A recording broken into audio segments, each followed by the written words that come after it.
My worries have too near to the one who holds the stars, to the shelter of my heart. Yeah, you know how I feel. Well, welcome to the very first ever The Collective Church NWA online experience. And I'm excited to have you here with us. We're all kind of learning what this all looks like. And I am excited that we get to kind of start out building off of everything that has been happening in the groups and everything that we got to experience when we had our in-person gathering. But if you weren't at any of that, I still think today is going to be able to speak to you about who we are as the collective. I want to talk to you about this idea of being an authentic community. And that is not a new idea, but I do want to talk to you a lot about new stuff today.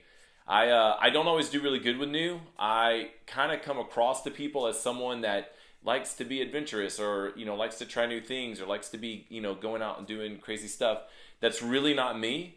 I can be like really extroverted and a little out there sometimes, but when it comes to new things can make me nervous. New things tend to freak me out a little bit. Like when someone has put the remote in a new place, I completely lose all ability to act like a human being, or like a sane person, or someone who is not just completely out of their mind. Whenever new things happen, if I'm not able to prepare for them, I don't handle those things well. And so I don't know what you're like. Like, I'd love for you just to kind of look at the people that you're in the same room with right now and maybe point to someone who doesn't handle new things really well. And those people will be offended, but because that may be a new idea to them. But the truth is that new things all kind of affect us in different ways. Some people love new things. Some people are scared of new things. I just kind of get freaked out by the thought of new things just coming up without me knowing about it. And so it's kind of like the sporadic, spontaneous new things that kind of freak me out at times. And but what I want to talk to you about today is something I've been thinking about for a while. It is a new thing, but it's not something that is just sporadic or spontaneous in my life. I was able to talk last time when we all got together, October 11th. For those of you that were able to be at the in-person gathering, I talked about this idea of moving from the tabernacle to the temple, and then into synagogues and to churches, and then all the way to this new thing that is happening called the collective. And it's not new in this arrogant way of like, oh my gosh, we are so incredible and doing everything the best way, and therefore you need to pay attention to it. It's more of like, hey, this new community, this community that's walking together toward Jesus is kind of a recent development. This community, this group of people, this assembly of people, it's kind of new, and it's super recent. So how do we walk this new thing? And I want to share something with you that I actually shared back in January in front of a group of people as I was trying to work through what God was doing in and through my life and what he had been teaching me and showing me. And there's a story out of Exodus 3 and out of the Old Testament where Moses is like having this experience where he's taking care of, actually he's had like 40 years or so taking care and kind of being this really humble shepherd. And it's not even his sheep. Okay, this is not like some incredible success story of like he has built up this incredible ranch or anything like that. He's taking care of his father-in-law Jethro's sheep. And so he is kind of obscure in this land and what he is doing and the way that he is hanging out with his family. And it tells the story that he was taking care of his sheep, and then he was kind of, as it says in the first part of verse 3, it says that he led his flock to the west side of the wilderness and came to Horeb, the mountain of God. And then it talks about how the angel of the Lord appeared to him in this bush. And I think what's incredible about that is, in the middle of a desert, a bush spontaneously bursting into flames probably could happen. I think what is crazy about it is that this bush was not consumed by the flame. And so it's not the craziest thing to think about just this incredible thing happening in the desert. I think what's crazy is that nothing is being consumed, nothing is being burned up. And it talks about how, he looked, and then Moses said, I will turn aside to see this great sight, why the bush is not burned. And Moses immediately is figuring out that this is not normal. Whatever this is that's happening, this new thing, this is not normal. And the story keeps going that when the Lord saw that he turned aside to see, God called out to him and begins to call him by name. And I wonder what it was like for Moses to hear his name. I wonder what it was like to have this experience and to see this thing that in some contexts could be normal, but the fact that it's not being burned up is completely abnormal. This is not something that happens all the time. And then to begin to recognize that what is happening is supernatural and begin to realize that it is directed to them. And God begins to give him some instructions of what to do and how to handle himself in this moment. And then in verse 7, it begins to tell the story of God understanding, like, I know that my people have been in slavery. I know that my people have been in bondage. He begins to kind of recount this story and to begin to talk. And then it gets to verse 10. And where I really want to focus on is verses 10, 11, and 12. But this is what it says in verse 10. It says, come, I will send you. And you've got to be wondering, so if it's me, and I'm beginning to understand this supernatural thing that God is doing is happening through this burning bush that's not consuming, knowing the last 40 years I've been this kind of humble shepherd, and then to hear this thing happen to where it's like, come, I will send you. I think that was probably one of the moments that Moses had to be the most nervous. Okay, what is he about to say? What is about to be said? Come, I will send you to. And you've got to be wondering, was he going, please say back to my village. Please say back to my family. Please say back to Jethro's sheep. Or was he thinking, hey, come, I will send you to. And then maybe Moses was maybe he always wanted to travel. And he was just thinking the coolest place ever that he wanted to be. But as God begins to say it, come, I will send you to Pharaoh, that you may bring my people, the children of Israel, out of Egypt. I don't know, but I've got to be wondering that Moses was like, are you kidding me? Like, the one thing I probably didn't really know how to handle is if you were to say, will you go and you see Pharaoh, and will you help bring my people out of Egypt? And then Moses says this. Moses says to God, now you got to remember, humble shepherd, not even shepherding his own sheep, sees this incredible thing happening, but knowing it's not normal. Then he begins to hear his name, knowing it was directed to him.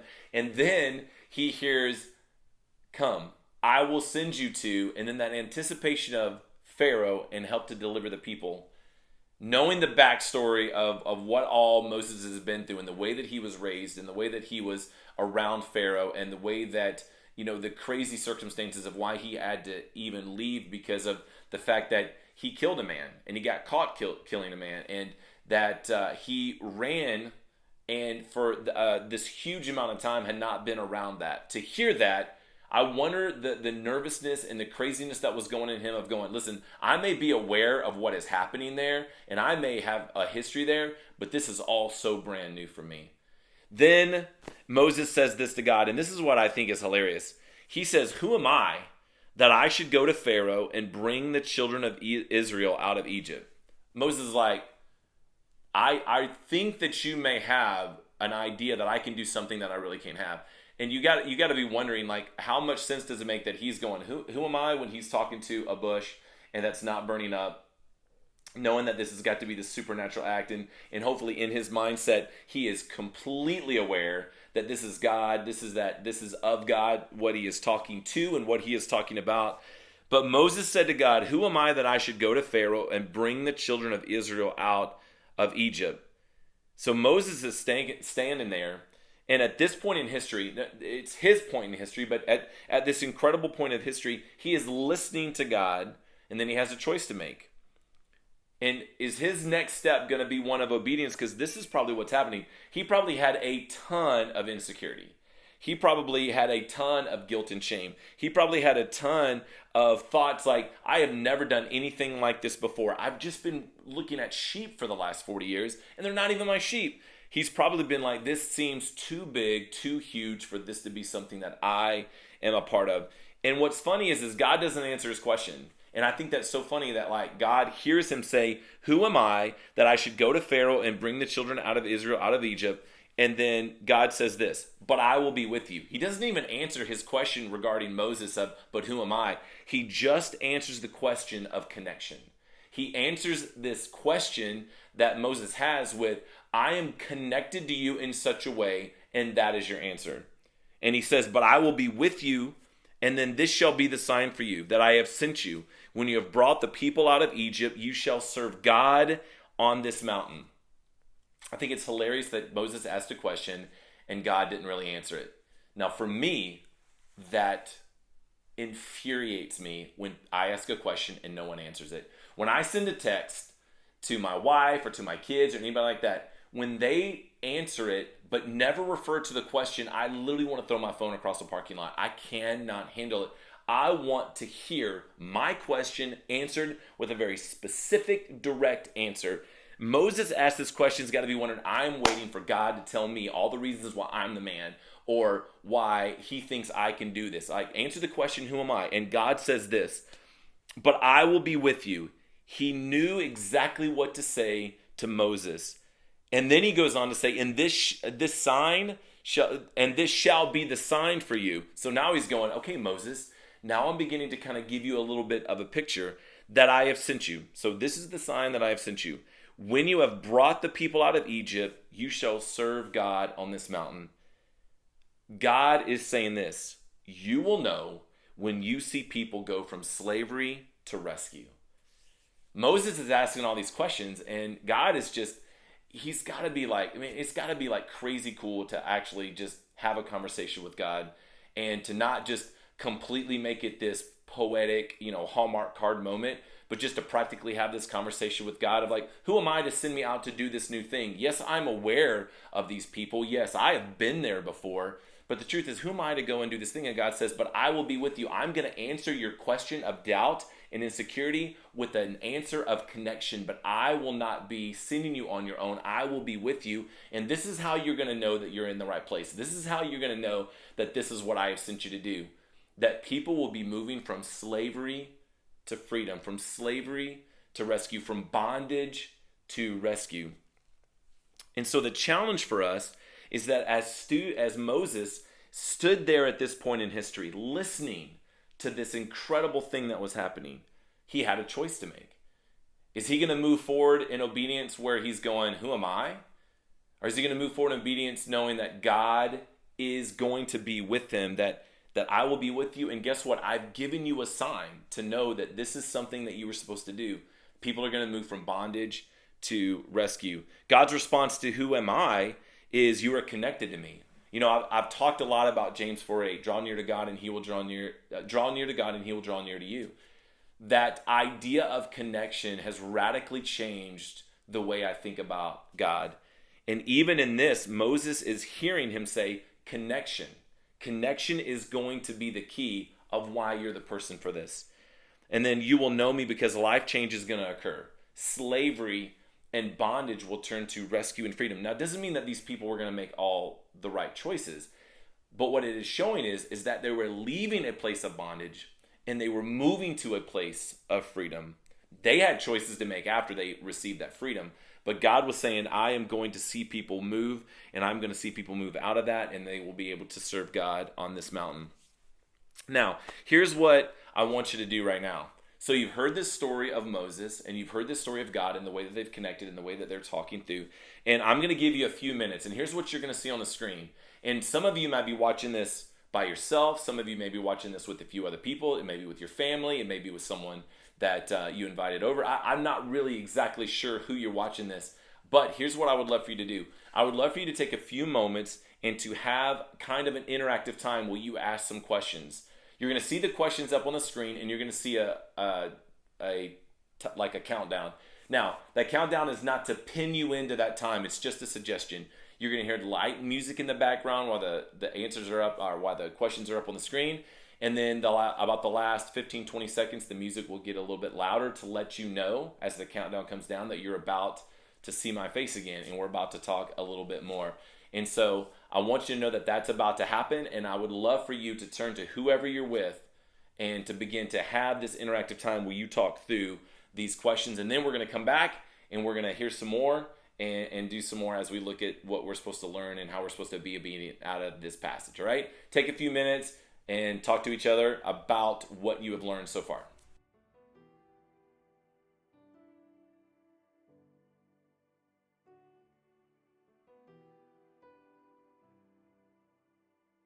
You say just come to you, all who are weary, and you'll give me rest.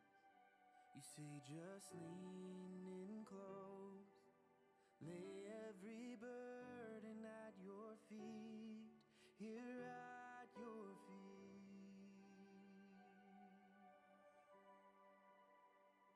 I wanna be real with you. I wanna be real with you. Whatever I'm going through, my burden will bow to you.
Okay, hopefully you didn't just pause it and like go get a Coke or something like that. Hopefully you got a chance to talk about it and to at least have some kind of questions where it was like, what was a time in your life when you had a huge choice to make? Most of us have had that point in time where we can identify with man, okay, what do I do now? What did you like about this story? So far, what did you like about what you've heard? I think it's hilarious that God didn't answer his question. Is there anything that is hard to accept about this story? Yes, God didn't really answer his question. And I just know that I am crazy enough to just sit there and go, I don't know what to do with this. I just know that I am the one that would be sitting there and not sure how to handle that situation. So hopefully you got a chance to really kind of talk through that. But what we can see is that Moses is dealing with something new. Imagine going back to his wife and being like, look, today really kind of started out the same way. I was watching your dad's sheep like I've been doing for the last 4 decades. Here's the new thing that God has put in front of me. So with all this new, for him, he had a choice to make about obedience, how to move forward. And as you begin to continue to read, you see that it was not an easy road for Moses. It was not an easy road for him to lead the people. It was not an easy road for him to go in front of Pharaoh. It was not an easy road when they got out into the desert. It was not an easy road for him pretty much the entire time. But his place of obedience began, the layers began to peel back and begin to see, but it was all leading to people going from slavery, bondage, to a place of freedom and to a place of rescue. And I'm going to be honest with you, as I sit here and think about who the collective is and who we're supposed to be, the phrase of kind of like who I want us to be is an authentic community. Authentic community. That's who I want us to be. Now, is that a new idea? I don't think it's a new idea. I think it's new in the context of who we are as the collective.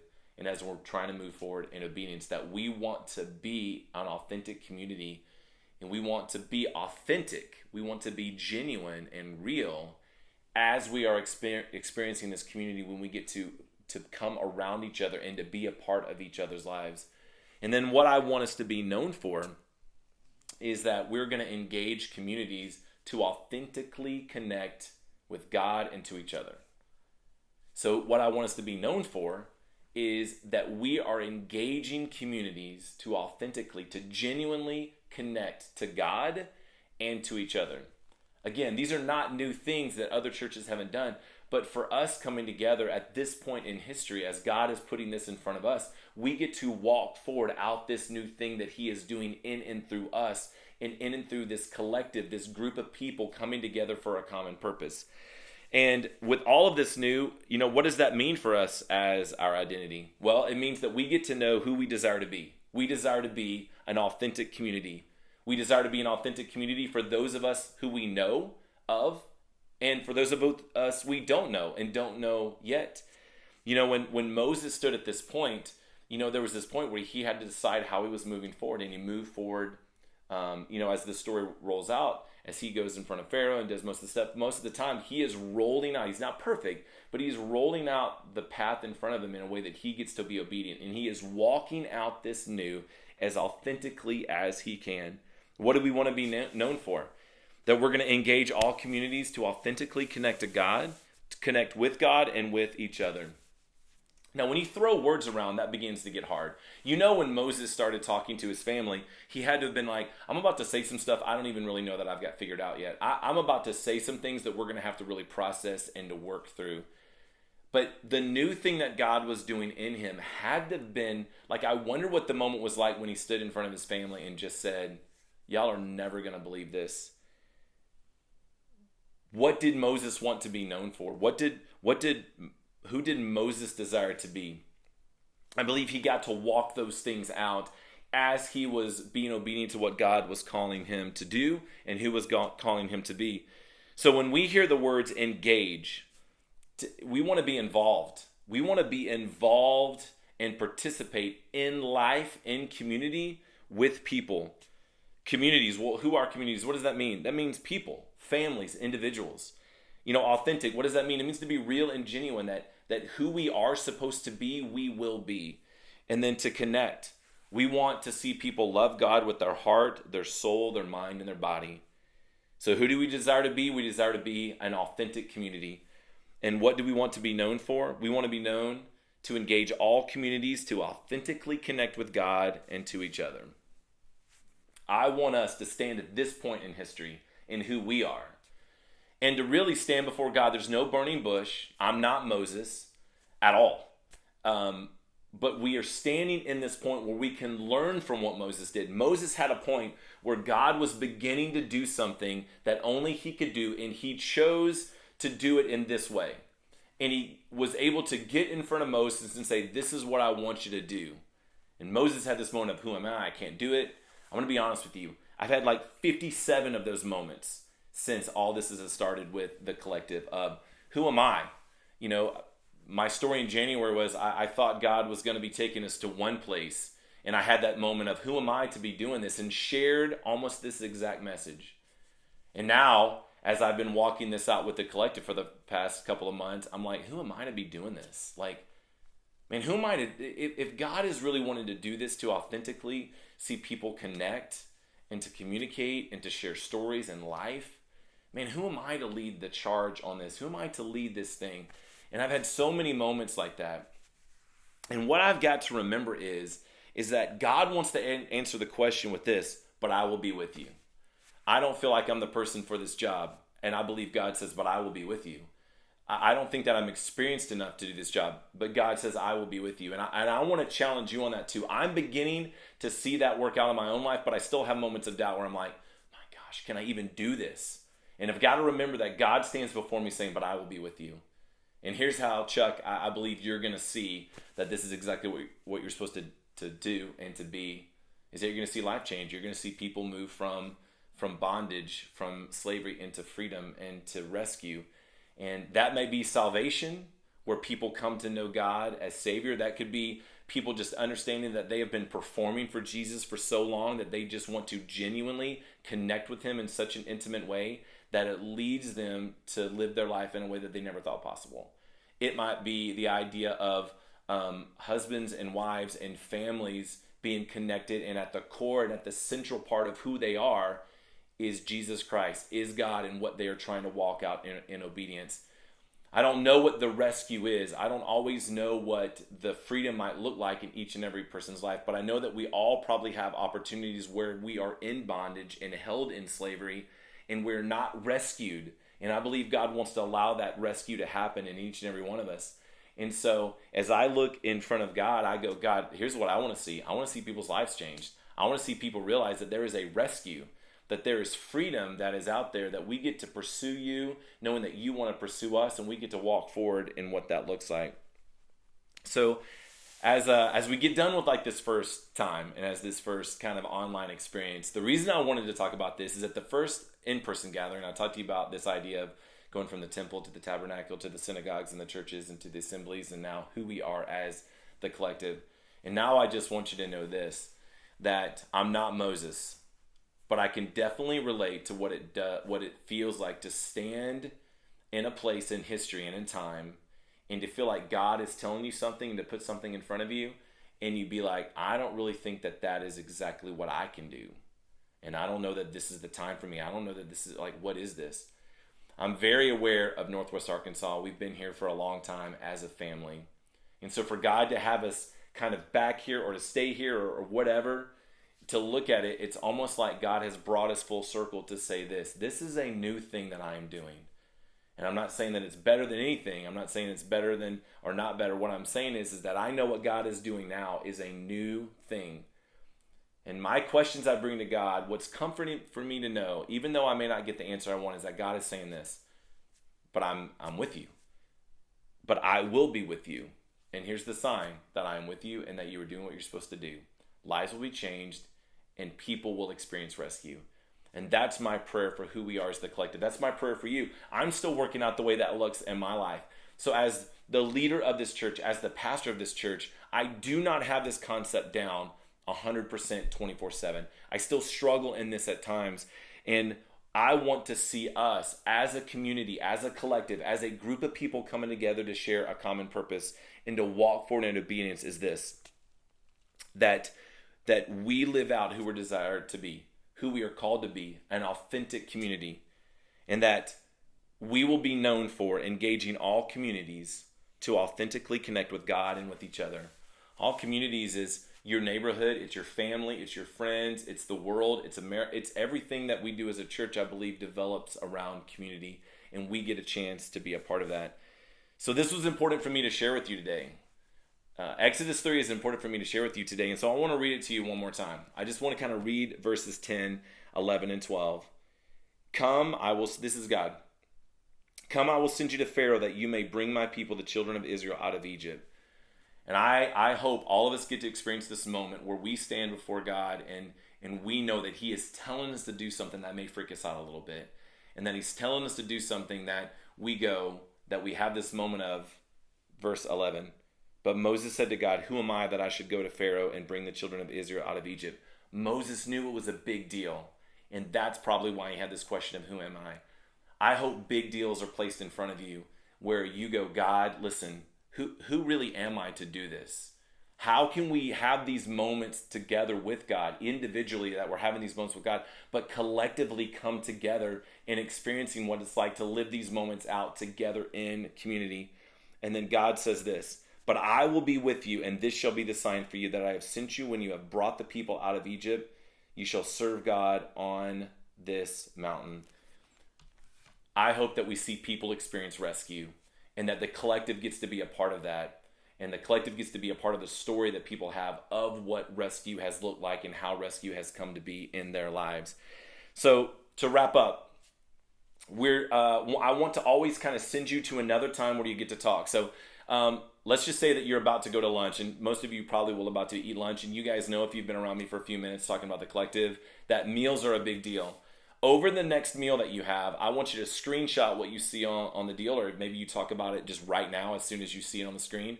But if you're about to go eat somewhere, or you're about to have some time in between, screenshot this. But I would love for you to talk through these three things over the meal that you have. And that is this. What have you learned or been reminded of about yourself through the story? This story of Moses and God and what God was doing in this story of Exodus 3. What have you learned or been reminded of about yourself through the story? The next question is this. What have you learned about God through this story? And then the third thing is this. How can you walk forward in obedience based off what you have heard today? How can you move forward in obedience based off what you have heard today? Listen, I'm a little freaked out that anyone's even watching this. Like, I don't know who's watching this. All I know is this, is that I believe that God is going to use these times to help us as a church, and those of you that are watching this, to understand that God is doing things today. And I want us to be able to evaluate what God is doing, know where we are in our moment in history and what God is doing in this time, and then to be able to go, listen, I want to confess to you, God, I don't really know if I can do this.